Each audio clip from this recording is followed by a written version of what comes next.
What was once an unseen nightmare was now a reality that could hardly be overlooked. Allison did not know where her brother was, but she was determined to find him. Alex had always been the one looking out for her, but now he was nowhere to be found. She did know where to find him, but had suspicions of who could possibly know her brother's location. The first step would be going to Roderick, but he had disappeared after he was freed from jail. She walked to Jasper's apartment.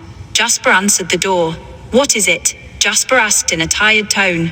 Jasper's eyes were bloodshot, and she reeked of alcohol and other things. "I'm trying to look for my brother," Allison said in as much of a respectful tone as she possibly could. "Which one?" Jasper asked in an uninterested tone. "The one that's missing," Allison said. Jasper rolled her eyes. "Roderick hasn't lived here for months."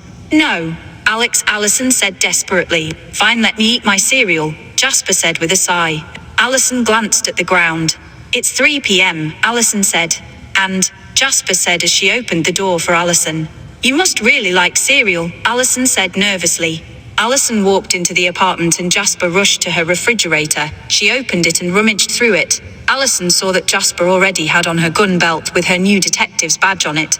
Allison believed this to be a little odd, but she overlooked. "You keep your cereal in the refrigerator?" asked Allison. "Best place to put it," said Jasper as she sporadically moved things around. "Okay." Suddenly Jasper clenched her fists and slammed them against the refrigerator. "You gotta be kidding me. She stole me Honey Nut Cheerios," Jasper said angrily as her eyes filled with rage. "Who?" asked Allison in a nervous tone as she took a step back. Jasper turned her head sharply. "Lucy the crackhead. That's who," she said in an overly dramatic tone. Allison squinted her eyes.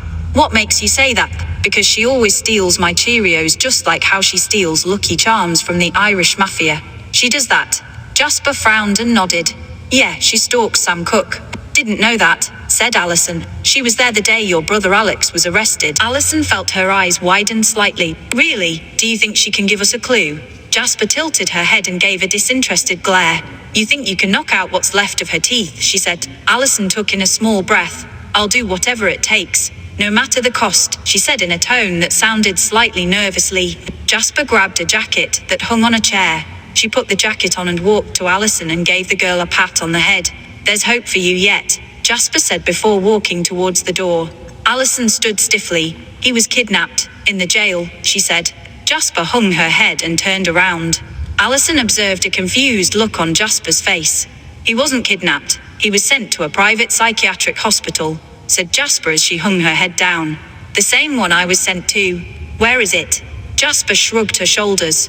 "I don't know. It's not on any maps. It's near the mountains just out of town, but it's not on any maps. Me and Roderick were going to burn it, but we couldn't find it. It was bought by Tabby Bork, if that helps." Allison nodded. "It does. I need to look for Roderick. He is probably at WG, or at the cabin in the mountains. I can drive you there," Jasper said as she and Ebony walked out of the apartment. "Thank you," Allison said as they walked towards the stairs. Allison and Jasper walked down the stairs. Jasper was the first to make it to the first floor with Allison inches behind her. When Allison's foot touched the second to last step, a cold leathery hand reached out and grabbed her ankle. "Give me $20, said a high raspy voice that was slightly high-pitched. Jasper took out her pistol and pointed at the crack in the stairs. "Give me back my Honey Nut Cheerios," Jasper screamed. The cold hand let go of "No!" Lucy the crackhead yelled as she ran from her hiding spot.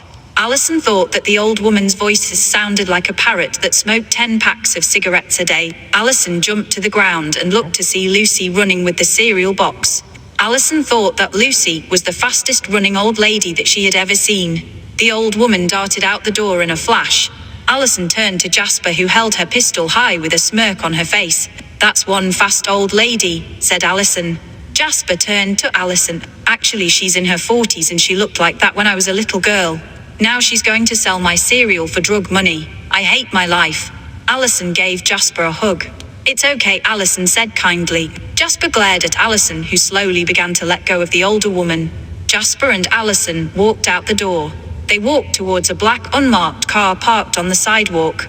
They got in and Jasper turned the keys and began to drive. They drove down the city street until they began driving on the country roads. "I always liked it out here," Allison admitted.